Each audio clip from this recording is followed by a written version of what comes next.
Okay, here we go. Got a 3500, got a fish hook on a 3500. Trying my best to get a lot of these vehicles and show how they look on these trucks, and just kind of show how these trucks are handling them. So I don't think that truck knows that thing's sitting on there. Yeah, it's not even swaying at all.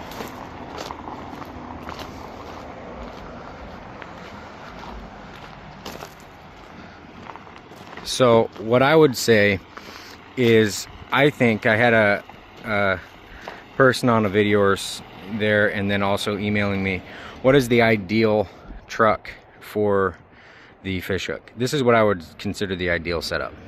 You know, this or a 2500, where the payload is as high as this is, and it's just, it's going to handle it no matter what. That truck is going to be able to handle that camper. He's going to be able to tow, load as much gear in there as he's a guide. So however many clients in there that will fit in the truck, and he's just flat not going to have a problem. So let's look at the payload on this really quick. I believe this truck has a 4,000 pound payload. This is a 2024 or 2025, and you can see, yeah, the payload is 4,086. So this is a 1224.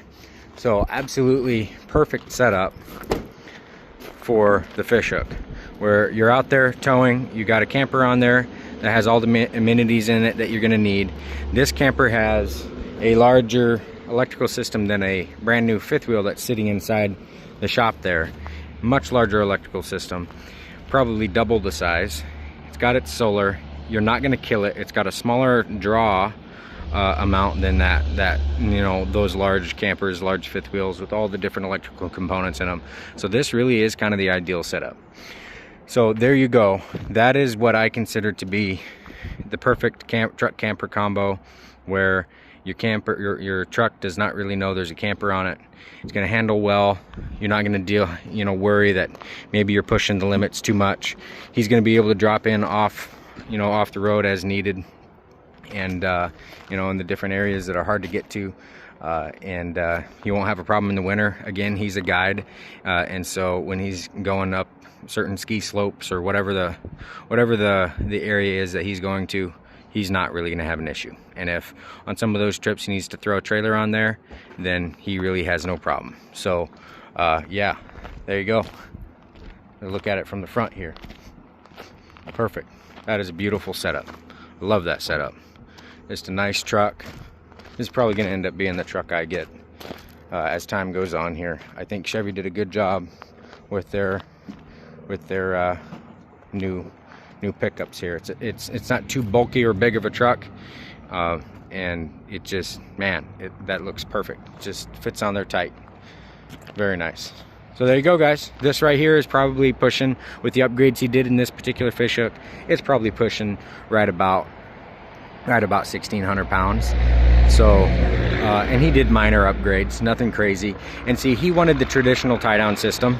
This is another one of those where for him it made more sense to have these traditional tie downs nice and solid, so the torque lift tie down system, as opposed to our tie down system right up there that we do, where it ties down into those corner tie downs in the bed. Right, they're sitting at about right here. So yeah, just a beautiful setup. I love it. He's in there setting up all his gear, and then he and I are going to go over it, and I'll answer all his questions, and then he's going to be off. This one's going to live its life down in Valdez. That's a coastal town up here in Alaska. You locals know where Valdez is, but that is a coastal town, and they get a ton of snow throughout the year. So he actually asked us to reinforce the snow, the solar panel, and then the roof itself, an extra layer there so that it can handle the snow. But yeah, that's going to handle the snow, no problem. And you can see he did the ladder and the roof rack and all that fun stuff. All right, guys, cheers. We'll catch you on the next one. That's what it looks like on a 2025 Chevy 3500 short bed. That's a 6.5 foot bed. All right.